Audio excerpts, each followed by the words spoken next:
बिल्कुल सर।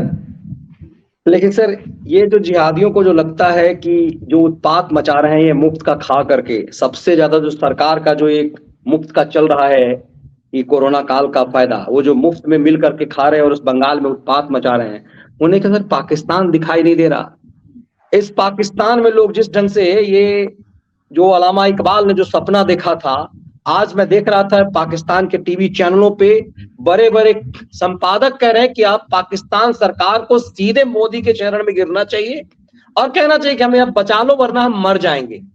तो जो इनका सपनों का देश है, आइडियल है, जो आज भी जो गली गली में लगाते हैं नारे, उस आदर्श को भी तो देख लें कि इस्लाम के नाम पर बने देश का क्या हाल हुआ।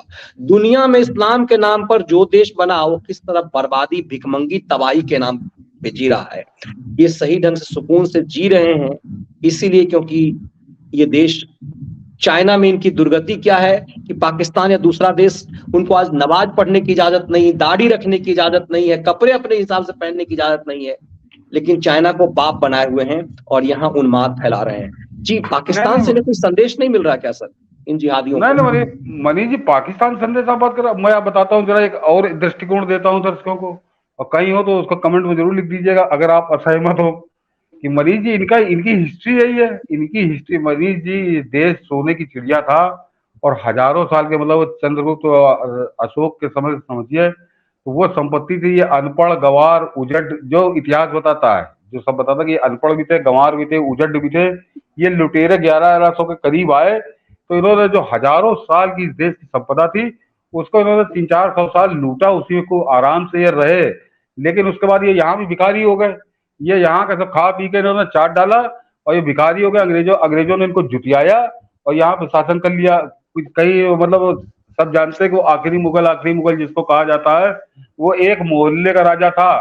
वो चांदनी चौक, जहाँ लाल किला बना है, उस चांदनी चौक पे राजा था। वहां पे भी अंग्रेज सिपाही डंडे बजाते थे। तो ये समझिए, क्योंकि हजारों साल की दौलत थी इस देश में, हर मंदिर में तो सोना भरा था। तो इन्होंने लूटपाट, लूट के माल पे इन्होंने 400 साल मौज की। उसके बाद इनका क्या हाल हुआ आप सब जानते हैं। वही यार, ये स्पेन पहुंचे थे, स्पेन में इन्होंने लूट का माल खाया, वहां कम था पैसा, तो 100 साल खा पी पाए, उसका फिर भंगी हो के वहां भाग खड़े हुए वहां से।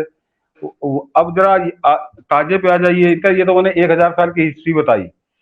अब आ जाइए पाकिस्तान की। मनीष जी, यहाँ से जब हिंदुस्तान बटा तब तो एक ही था, अंग्रेजों ने सब कुछ छोड़ा था। तो अंग्रेज जो कुछ छोड़ के गए थे उससे अब कई गुना ज्यादा आज हिंदुस्तान आगे चल गया। इन्होंने पाकिस्तान के टीवी कभी सुन लीजिए, उनके यूट्यूब पे जो डिस्कशन है कि ये वहां रेल की पटरी उखाड़ उखाड़ के बेच के खा गए। तो इनकी डीएनए में है ये कि लूट पाट, चोरी चकारी, भ्रष्टाचार, यही इनका काम है। आपको ताजुब होगा कि 22 करोड़ की आबादी है मनीष जी पाकिस्तान की, और वहां केवल 200 ट्रेनें हैं। हिंदुस्तान में 12,000 से 14,000 ट्रेनें हैं जिसमें सुपर फास्ट हर तरह की है, और पाकिस्तान में केवल 200 ट्रेन चलती हैं। केवल 3 लाइनें हैं, मतलब जिन पर ट्रेन चलती है। और वहां एक दिन मैं सुन रहा था डिस्कशन, तो उन्होंने बताया कि यहाँ पे तो रेलवे लाइन उखाड़ के बेच के खा गए।